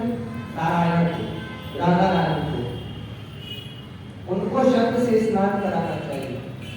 हनुमान जी तक को भी शंख से नहीं स्नान कराना चाहिए। साले राम को स्नान करा सकते हो शंख से, क्यों नहीं कराना चाहिए? शंखचूड़ महादैत्य था जिसका वध शंकर जी ने किया था, उसकी अस्थियों से शंख बना था। उनकी जो अस्थियां थी उससे शंख बना था। तो इसीलिए ना ही भगवान शंकर की पूजा में शंख बजाना चाहिए, ना ही शंकर जी को स्नान कराना चाहिए। ये पाप लगता है। बोले शंकर भगवान की जय, श्री शिव महापुराण की जय। सभी माताओं को मैं हार्दिक धन्यवाद करता हूँ एक बार कि आप लोग समय निकाल कर 40 दिन तक आए दिन कथा सुने। अगर उससे कोई त्रुटि हुई हो कथा में तो मैं आप सबसे क्षमा मांगता हूँ। क्यों? क्योंकि ये मेरी पहली कथा थी, मुझे कुछ भी एक्सपीरियंस नहीं कथा करने का। अब बहुत माताएं तो शायद जो पहले दिन आई उन माताओं को पता होगा, मैं पहले दिन इतना घबरा गया कि मुझे क्या बोलना है कुछ नहीं पता, मैं क्या बोल रहा हूँ नहीं पता। माता जी पहले दिन आई, और भी माताएं शायद आई थी पहले दिन, शायद वो आज नहीं आई। बहुत माताएं, उनसे पूछेगा, मुझे इतनी हिम्मत नहीं थी कि मैं आपसे क्या बोलूं, इतना मैं घबरा गया था। तो सब उस टाइम तो 10 जगह व्यवस्था था। आज 70 परिवार, 60, 70, 80 परिवार पूरा हुआ कथा सुनते। ये सब किसकी कृपा है? भगवान शंकर की। मुझे एक माध्यम बनाया कि आप लोगों को कैसे भी करके मैं उनकी भक्ति तक जोड़ सकूं। अगर कोई माता जी पूजा नहीं करती है, देखिए पूजा करनी अच्छी बात है, प्रयास कीजिए कि शंकर जी की पूजा और द्वारिकाधीश महादेव की पूजा तो अवश्य करें। इतने दयालु है द्वारिकाधीश महादेव, इतने दयालु हैं, इनसे कुछ भी मांगो, कुछ भी। थोड़ा समय लगेगा पर पूरी हो जाएगी। ये मैं आपको पर्सनल एक्सपीरियंस बता रहा हूँ अपना, कि मैंने द्वारिकाधीश महादेव से कुछ जो भी मांगा है वो इन्होंने दिया है। अब आप ये बताइए, हाँ जी, अब देखिए माता जी कल मंदिर आए, माता जी ने अपने पति देव के साथ पूजा की। माता जी कैसा अनुभव हुआ आपका? अच्छा लगा पति के साथ पूजा करना? देखिए सब पत्नियों से अनुरोध है कि प्रयास किया कीजिए कि अपने पतियों के साथ पूजा करें। अगर देखिए किसी के पति नहीं है, संसार छोड़ के जा चुके हैं, देखिए मृत्यु को तो कोई नहीं डाल सकता। भगवान शंकर ने जब आप जल चढ़ाए तो अपने पति का स्मरण करके भी अगर आप जल चढ़ाते हैं तो आप पति पत्नी की पूजा भगवान शंकर को लग जाती है। इतने दयालु हैं द्वारिकाधीश महादेव। हाँ जी, अब जिसके पति साथ में नहीं आते वो क्या करे? रस्सी में बांध के गिराइए और क्या करे? अब देखिए नहीं आते या किसी और मंदिर जाते हैं, देखिए वैसे जोड़े समेत पूजा कीजिए, अच्छी बात। शंकर जी की पूजा जोड़े समेत ही करती है। जब जैसे आप लोग वृंदावन जाते हैं, नंदगांव जाते हैं, बरसाना जाते हैं, तो आप लोग जब वहां के बिहारी के दर्शन करते हैं तो खुद ही कहते हैं कि प्रभु हमारे जोड़े को सलामत रखो। हम पति पत्नी साथ दर्शन करने आए हैं, अगली बार कोई मनोकामना पूरी हो तो हम साथ दर्शन करने आए, साथ दर्शन करने जाते। तो उसी प्रकार भगवान शंकर जी की पूजा साथ करनी चाहिए। अगर पति किसी और मंदिर में जा रहा है या पत्नी किसी और मंदिर में जा रही है, अब एक मंदिर में जाए तो अच्छी बात है। अगर अलग अलग जाते हैं तो पत्नियां क्या करें? पति का स्मरण कर कर भगवान शंकर का जल चढ़ाएं तो भी आपकी पूजा कर जाती है। और पति भी ये कार्य करे तो किसी और मंदिर में जाता है तो वो अपनी पत्नी का स्मरण करके जल चढ़ाएंगे तो भगवान शंकर उनकी पूजा को स्वीकार करेंगे। बोलिए शंकर भगवान की जय, श्री महापुराण की जय।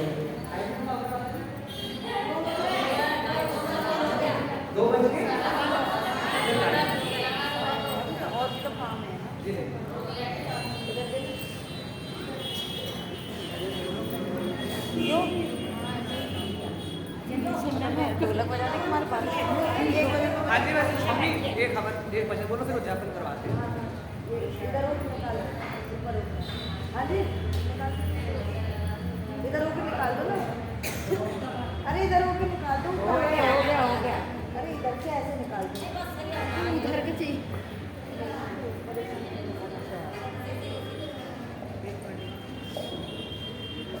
सभी को सूचित किया जाता है।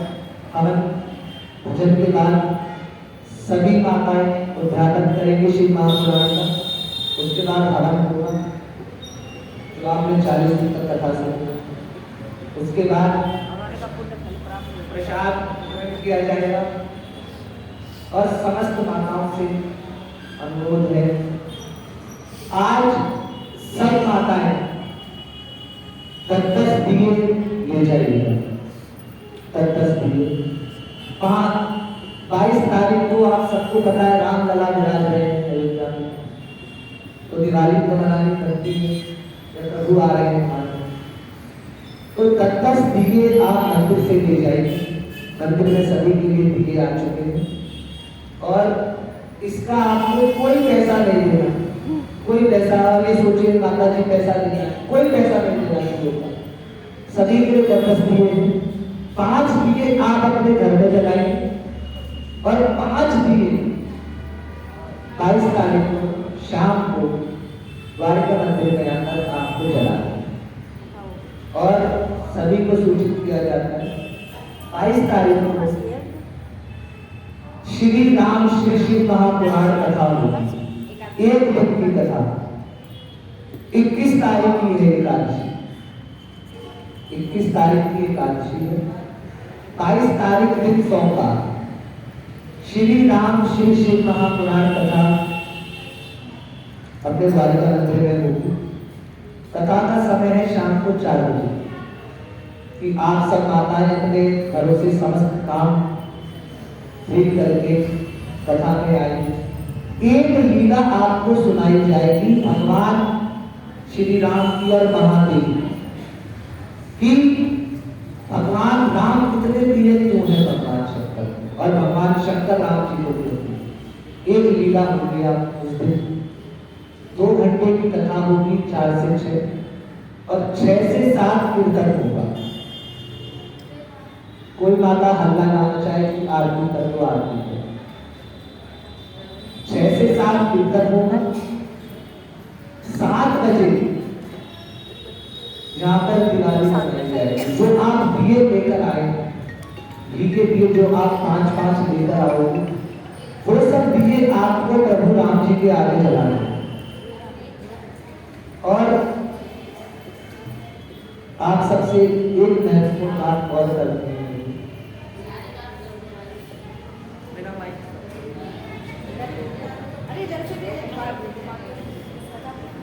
वही तो पूछ रहा हूँ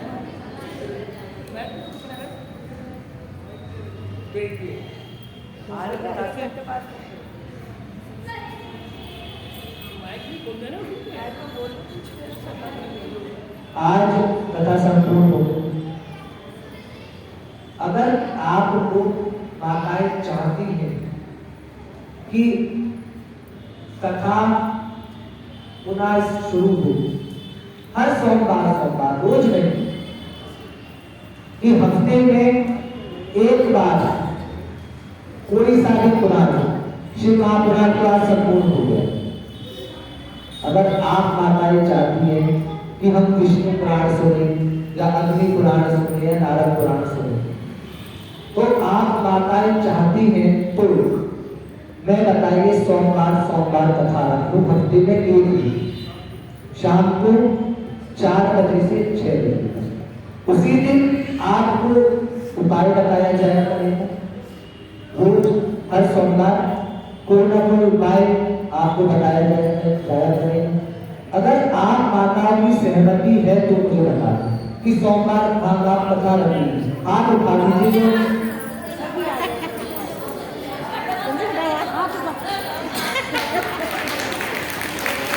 कि सोमवार कथा हुआ करेंगे।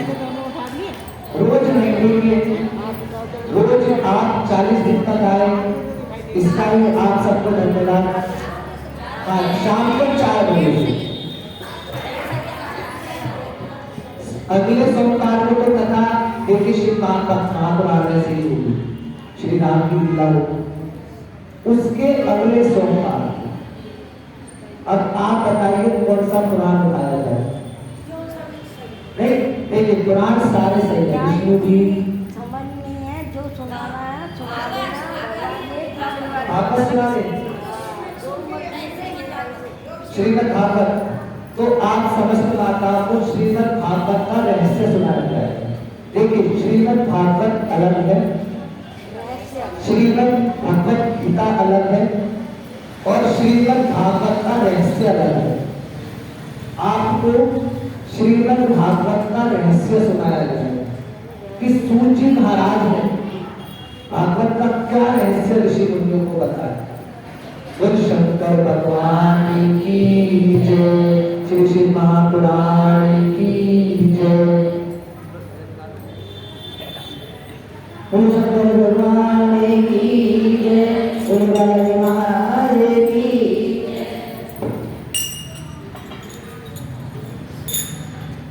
आज कथा समाप्त हो गए तो देवताएं अपने को विदा करेंगे। बोल बालाजी महाराज की जय।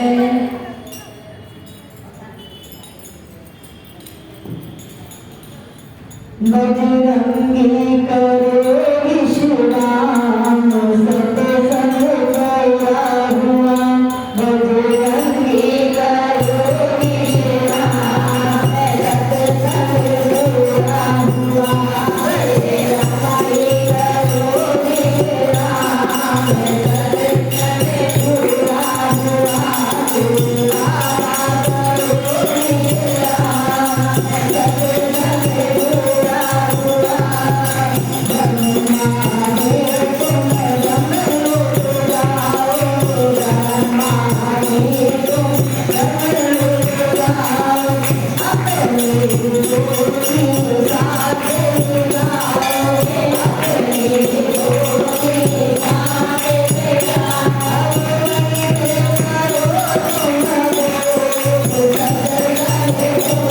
हुआ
भगवान का नाम लेते रहूं तो वो कार्य सब सफल होता है।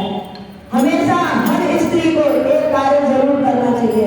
जब भी आप खाना बनाते हो, खाना बनाते समय भगवान का स्मरण करते रहो, चाहे भजन सुनते रहो, चाहे भजन अपने मन में गुनगुनाते रहो, क्योंकि कहते हैं जैसा खाओ कर्म और वैसा ही हो जाए मकान। तो खाना बनाते समय हमेशा भगवान को याद करना, उससे क्या होता है, हमारे बच्चों को सद्बुद्धि मिलती है। अगर हम जैसा विचार अपने मन में रखेंगे, जैसी विचारधारा से हम खाना बनाएंगे ना, उसका असर हमारे बच्चों पर पड़ता है, आने वाली संतान पर पड़ेगा। तो हमेशा खाना बनाते समय हमेशा भगवान का स्मरण करते रहना चाहिए, चाहे भजन आए या ना आए। अगर गाना नहीं आता तो मोबाइल में चला लो, टीवी में चला लो, जैसा भी आए, घूमता घूमता जैसा भी आता है, लेकिन हमेशा भगवान का गुणगान करते रहना चाहिए। और खाना बनाते समय हमेशा भगवान को याद करते रहना चाहिए। तो उसमें क्या है, भगवान का प्रसाद बनता है। आप ठाकुर जी को भोग लगाते हो तो साफ शुद्ध मन से अपना भोग बनाओ, तो भगवान को प्रसन्न होकर उस भोग को ग्रहण करते हैं।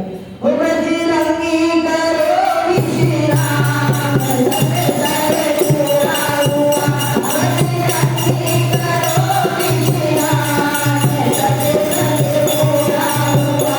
मेरे बाबा करो विश्राम, सरे सरे पूरा हुआ। गुरुवारी महाराज की जय, गुरुवारी बिहारी लाल की जय।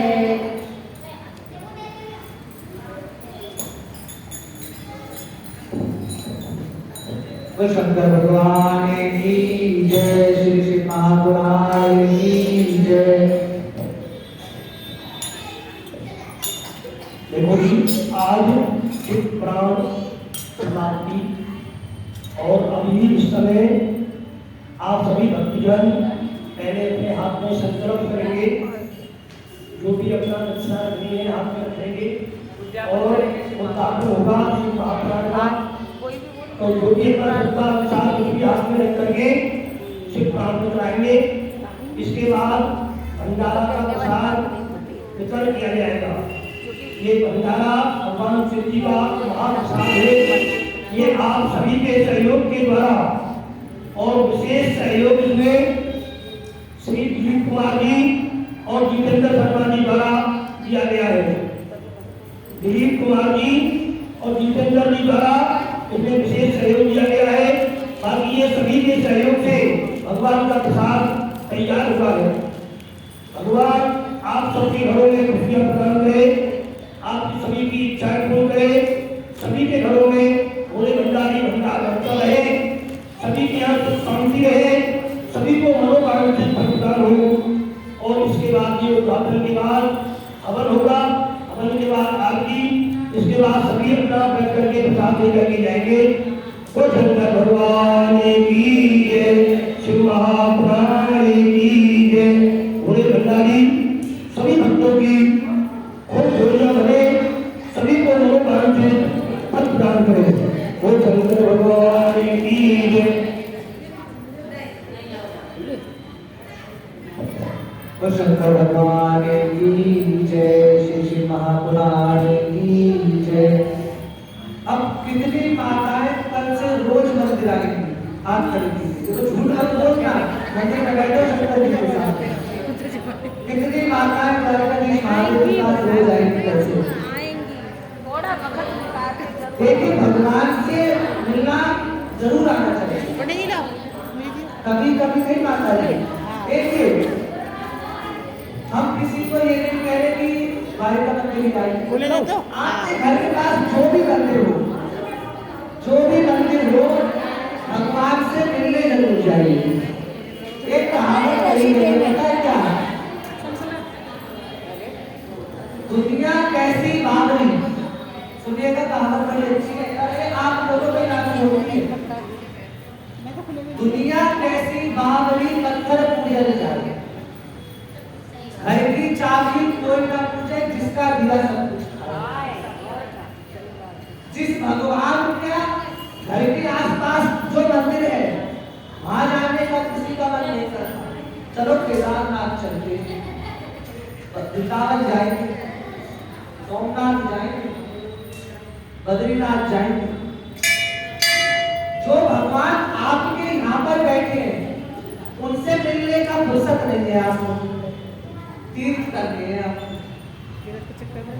तीर्थ करना अच्छी बात है, तीर्थ करने में कोई बुराई नहीं है, तीर्थ करना चाहिए, अच्छी बात है। परंतु आपके घर के पास जो भी मंदिर हो, राम मंदिर हो, द्वारिका मंदिर हो, शीतला मंदिर हो, कुएं वाला मंदिर हो, मंदिरों में जाइए। जब ये बताइए मुसलमान लोग मस्जिद जाने में नहीं शर्माते, तो हिंदू को मंदिर आने में शर्माते। वो हर शुक्रवार नमाज पढ़ने जाते, वो सड़क पे बैठ जाते हैं नमाज पढ़ने। देखिए उनकी स्त्रियों को परमिशन नहीं है मस्जिद में जाने, वो घर पे बैठ के नमाज करती तो ये बताइए हमें तो बिल्कुल आज्ञा है मंदिर जाने की, स्त्री को भी मंदिर आना है, कुछ तो मंदिर क्यों नहीं आना? घर के आसपास जो भी मंदिर है, जो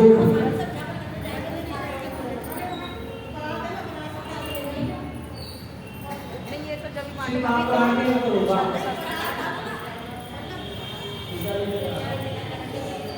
हाँ एक साइड में कर दो, उधर को रंगो बना कर पंडित जी उधर को टच कर दो।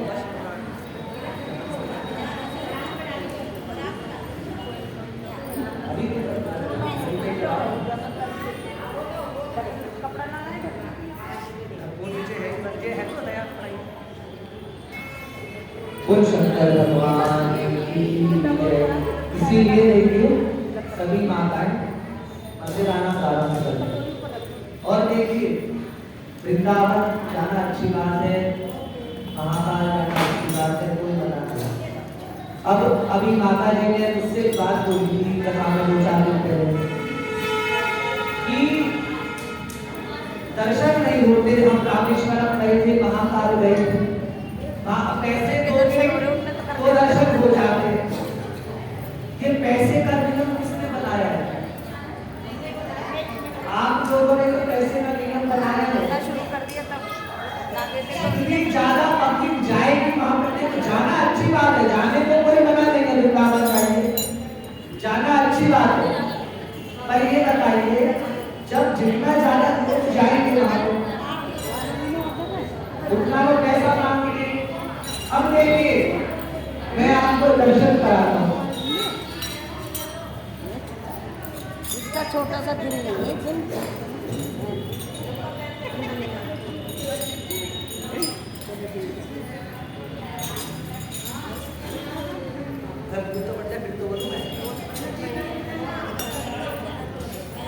अब सुनिए कथा की तरफ ध्यान भी दे लो, कथा की तरफ ध्यान दीजिए। मैं आपको चारों धाम यहीं पे करा दूंगा, चारों धाम 12 ज्योतिर्लिंग किसी मंदिर में करा दूंगा। और बताइए देखिए सिद्धिविनायक गणेश जी उज्जैन में है, गणेश जी का है, सबसे प्रथम पूजनीय है गणेश जी, सिद्धिविनायक गणेश जी यहीं पर है। दूसरा है संतोषी माता का मंदिर, सभी ने देखा होगा, नहीं जाते संतोषी माता कहाँ है? ये रही। अब वैकुंठ, वैकुंठ किसका धाम है? विष्णु जी का। विष्णु जी का है जो कि हमारे द्वारिका मंदिर में लक्ष्मी नारायण जी है। नरसिंह भगवान कहाँ पर है? पश्चिम बंगाल में इस्कॉन टेम्पल में है नरसिंह भगवान।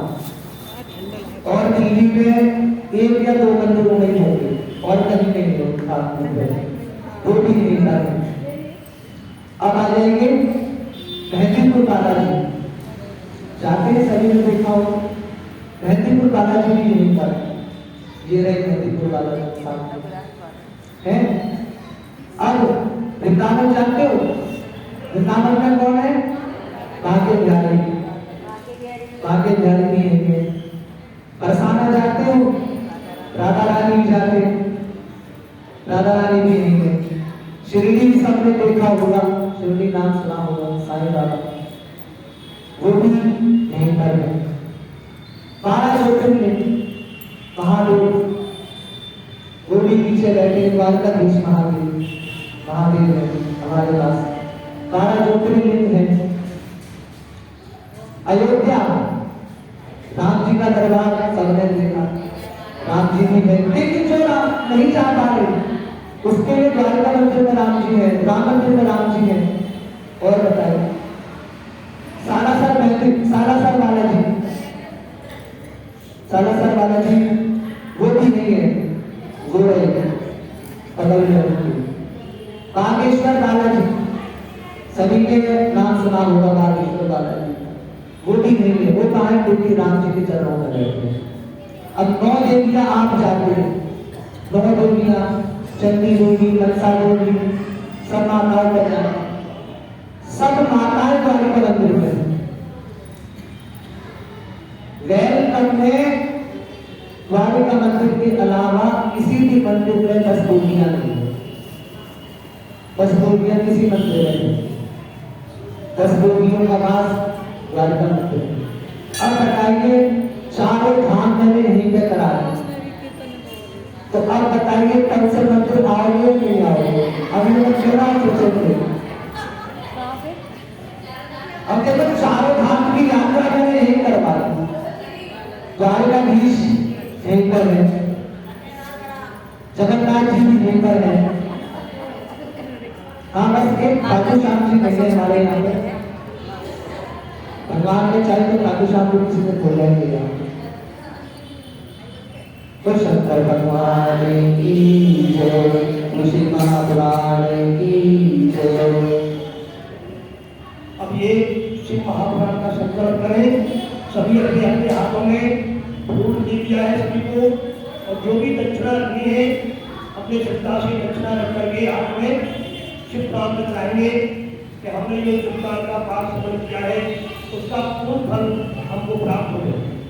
तो हम संकल्प बोल रहे हैं, ओम हरि ओम श्री विष्णु विष्णु श्री भागवत महापुरुषे विष्णु रागे मन से तो दिए प्रादेश रहे वाले करके बैमन समस्ते स्थान होते जम्मू जी पे भरत खंडे भारतवर देश दे दिल्ली प्रेषद दे वैकम क्षेत्र दे श्री द्वारकाधीश मंदिर दे शुभ संवत्सरे शुभ संवत 2080 मासोत्तम मासे पौष मासे श्वेत के शुभ पक्षे तो पंचभ्याम शुभ पात्रे सुपात्रे ओम पात्रे मंगल पात्रे अमुक नाम में अपना अपना सभी नाम ले लो। अमुक नाम में अमुक गोत्र से अपना गोत्र, अमुक गोत्र से सह परिवार के सहित जो भगवान शिव जी की प्रसन्नता के हेतु समस्त पाप नाश हेतु सब कल्याण के हेतु घर में सुख शांति के निमित्त मनोवांछित की प्राप्ति के निमित्त सब परिवार की दीर्घायु के निमित्त जो शिव प्राण सुना है उस शिव प्राण के पूर्ण फल प्राप्त हेतु उद्घाटन निमित्त संकल्प करते एक एक करके आराम से आकर के शिव प्राण पर डाल जाओ, आराम से बोल करके मतलब हो जाएगी।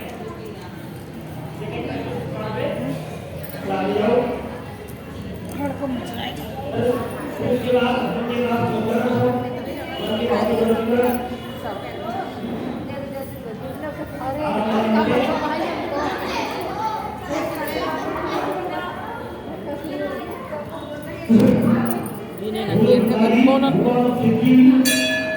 सबकी इच्छाओं को पूर्ण करे, सभी के मनोरथों को सिद्ध करे, सभी के कष्टों को दूर करे,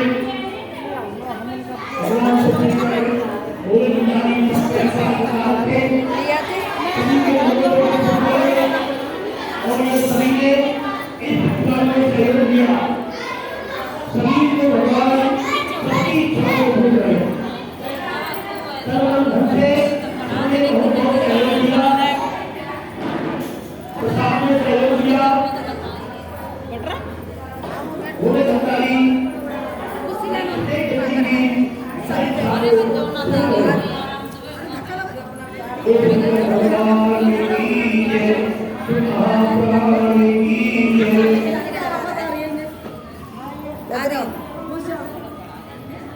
शंकर भगवान की जय।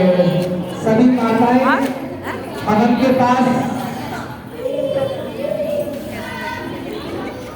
भवन के पास चले जाइए और वहां पर बैठ जाइए और हवन को प्राप्त सभी को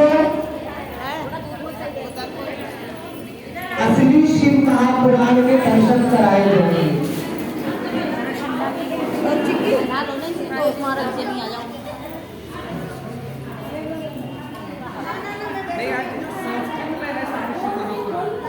यही रखना है।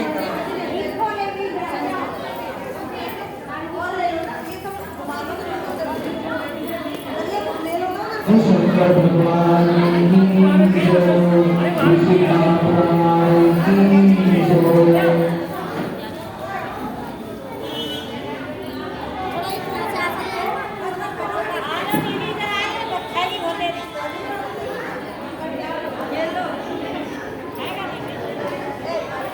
अरे महाराज जी को तो अकेला छोड़ गए।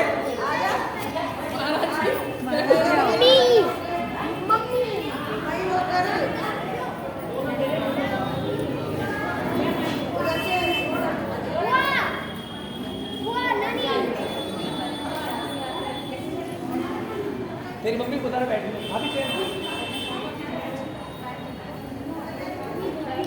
भी हो गया अभी।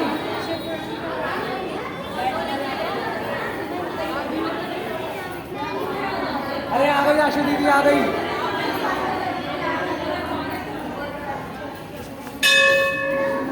लेट आने वालों का भी द्वारिका में हार्दिक स्वागत करता है।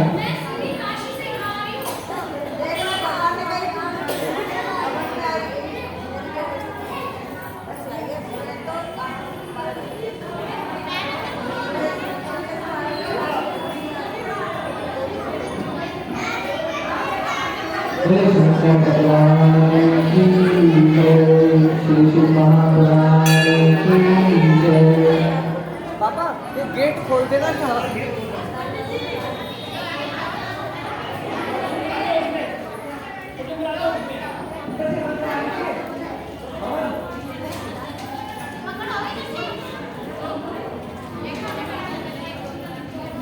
राधे राधे सबको।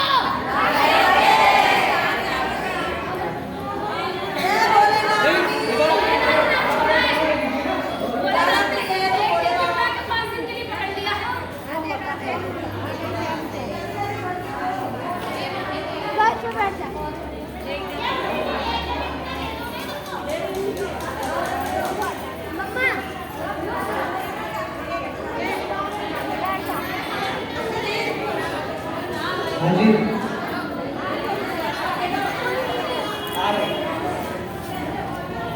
पंडित जी कहाँ पर है?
पंडित जी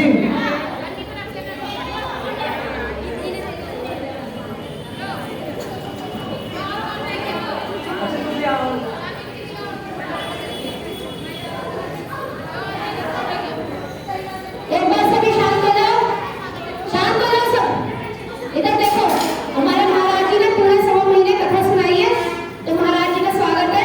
काशी से महाराज जी के लिए गिफ्ट लेकर आई है। सब जोर से ताली बजाना महाराज जी के लिए।